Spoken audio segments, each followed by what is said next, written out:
नमस्कार, मी स्मितल मिलिंद चव्हाण सेलिब्रिटी प्रमोटर्सतर्फे आपल्या सगळ्यांचं सहर्ष स्वागत करते। तर आता नवीन असं व्हिडिओ सॉन्ग आपल्या सगळ्यांच्या भेटीला येणार आहे। हे नाच गो बया आणि त्या म्युझिकचे होल अँड सोल म्हणजे आपला प्रशांत दादा, याच्याशी आपण आता गप्पा मारणार आहोत। हाय दादा। नमस्कार। नमस्कार नमस्कार, कसा आहेस? खूप मजेत, तू कशी आहेस? मी पण छान। नंतर आपण भेटतोय। येस नक्कीच। तर मला तुला विचारायला आवडेल की उत्तरोत्तर खूप छान असे सॉन्ग्स तुझे येत आहेत, साहजिकच आहे, आनंद हा असणारच आहे। तर मला ह्या सॉन्गबद्दल तुझ्याकडून ऐकायला आवडेल। बेसिकली हे जे सॉन्ग आहे ते वेगळ्या विषयावर केलेलं आहे, म्हणजे वुमेन एम्पॉवरमेंट हा विषय आहे गाण्याचा।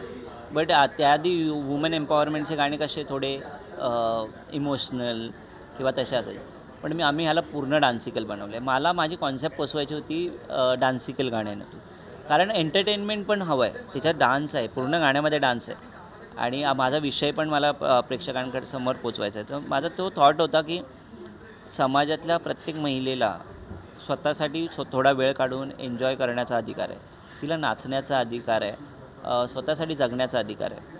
आणि त्यामुळे त्या मुलांनी आयुष्याने निघणे आणि त्याच्या संपूर्ण टीमने तो सगळा प्लॅन आखला आहे नाचगोबाया या कार्यक्रमाचा, आणि त्याच्यासाठी ते कोणाला बोलवत आहेत तर समाजातल्या अशा महिलांना ज्यांना कोणीच कधी बोलवलं जात नाही। त्याच्यामध्ये वेश्या व्यवसाय करणाऱ्या स्त्रिया असतील, आपल्या तृतीयपंथी असतील, तर ते सगळ्या गोष्टी आम्ही त्या गाण्यात टाकल्यात की यापुढे तुम्ही कोणताही सामाजिक कार्यक्रम करा, कारण खूप सारे हळदी कुंकू वगैरे होतात ना, हळदी कुंकूचे कार्यक्रम मी बघतो किंवा एखादा पॉलिटिशियन एखादा मोठा कार्यक्रम ठेवतो, बट त्यांना नाही बोलवलं जात, एवढं तर कन्फर्म आहे। का? कारण त्यांना वाटेल की यांना बोलवल्यावरती, तसं नाही आहे, त्यांचं काम आहे। आणि तो थॉट माझ्या डोक्यात आला आणि ते गाण्यात आम्ही उतरवण्याचा प्रयत्न केला, आणि with energy, with dance, with superb actors, सगळेजण असे मातब्बर आहेत कलाकार, आणि गाणं दिसतंय तुम्हाला। येस, खरंच तुझ्या या विचाराला पहिला हॅट्स ऑफ की तू इतका छान विचार सगळ्यांपर्यंत पोहोचवणार आहेस।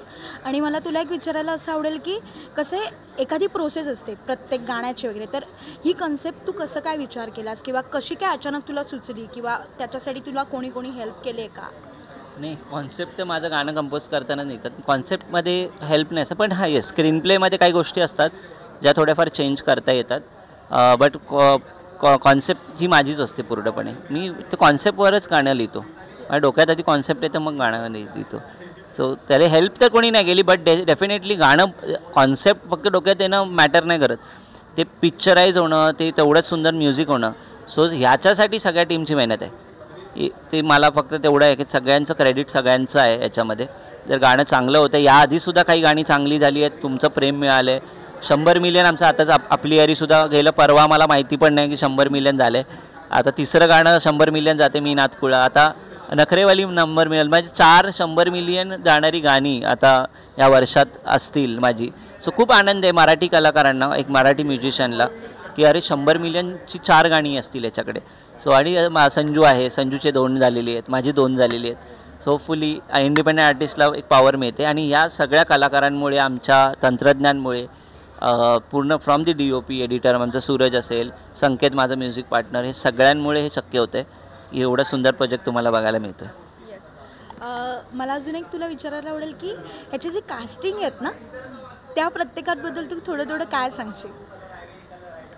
काय कास्टिंग आमची जबरदस्तच आहे, कारण कोळीनबाई म्हणून मला अक्षया, ती पहिल्या नजरेतच होती की अरे अक्षया काय गोड दिसते, ती गोड मुलगी आहे, आणि माझं प्रचंड प्रेम आहे तिच्यावर, आणि एवढी सुंदर ती दिसते ते, आणि त्या पद्धतीने डान्स करते। सो अक्षया त्या लुकसाठी मला परफेक्ट होतं। आम्हाला इंटेन्स लुक हवा होता, त्या वेश्या व्यवसाय करणाऱ्या स्त्री, म्हणजे अक्का हे कॅरेक्टर होतं, ते बेसिकली आम्ही अक्का नाव दिलेलं त्या कॅरेक्टरला, आणि त्यासाठी मला इंटेन्स लुकवाला आणि तोच बोल्ड आणि थोडाफार ज्या कॅरेक्टरची नीड आहे तर आमच्या नजरेत आकांक्षा आली, आणि तिने ज्या पद्धतीने तो कॅरी केला आहे पूर्ण, तो तिचं बाहेर येणं आणि तो जो कॅरेक्टर पूर्णपणे जो कॅरी केला आहे, जबरदस्त। आणि ती छोटी तश्वी, ॲक्च्युली तश्वीचं हे एक सांगेन की मला ते वाटलं होतं की मी थोड्याफार एखाद्या हुक स्टेपसाठी तिला हे करणार होतं, पण जेव्हा ती नाचली मग आम्ही तिला अजून हे दिलं, आणि ती मग मेन लीड्समध्ये झाली। आता ती तश्वी बसली आहे आणि सगळ्यांमध्ये इंटरव्ह्यू देते, सो आनंद आहे या गोष्टीचा।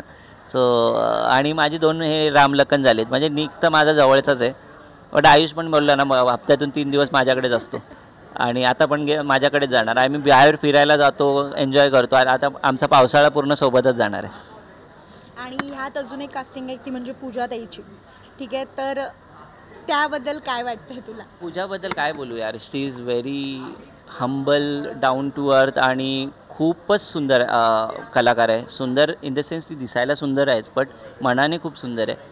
कारण मी अल्बम करतो आहे, बेसिकली फिल्म स्टार आहे ती कदाचित सिरियलसुद्धा नाही करणार, बट ही अल्बम सॉंगसाठी होकार दिला. सो ही गोष्ट मला खूप आवडली की चला म्हणजे एक मोठा कलाकार, कारण तिने आधी गाणं ऐकलं, बेसिकली गाणं तिला आवडलं, बट ती पोचपावती. बट सेटवरती एक पैशाचा टँट्रम नाही. तिला चेअर दिली जात होती सारखे टेकच्या नंतर, अरे चेअर कशाला, आणि ती चेअर बसायचीच नाही, बसतच नव्हती ती, टेकून उभी राहायची. नाही नाही नाही कोणीच बसलं नाही, मी कशी बसू, इथपर्यंत तिचं होतं. तिला 6 तास आम्ही थांबवलं शूटला. म्हणजे आमचा टेक 7 वाजता ती आली आहे आणि ऑलमोस्ट मला वाटते तिचा 11:30-12ला टेक लागला. बट तेवढ्या वेळ ती थांबून जेव्हा सेटवर आली तेवढी स्माईल करत होती आणि तिने कधीच असं दाखवलं नाही की यार एवढा वेळ मी थांबले वगैरे. सो कलाकार म्हणून तर ती चांगलीच आहे, तिच्या कलेविषयी बोलण्याची गरज नाही, कारण तुम्हाला सगळ्यांना माहिती आहे. पण माणूस म्हणून ती चांगली आहे, एवढं मी ओळखलं या गाण्यात. नक्कीच. आपल्या जाता जाता तुझ्या सगळ्या रसिक प्रेक्षकांना तू काय सांगशील? मराठी गाण्यांना असंच प्रेम द्या. प्रत्येक मराठी गाणं हे आता समुद्रापार जाते, कारण गुलाबी साडी आणि नखरेवाली यांनी ग्लोबल ट्रेंड केलं आहे.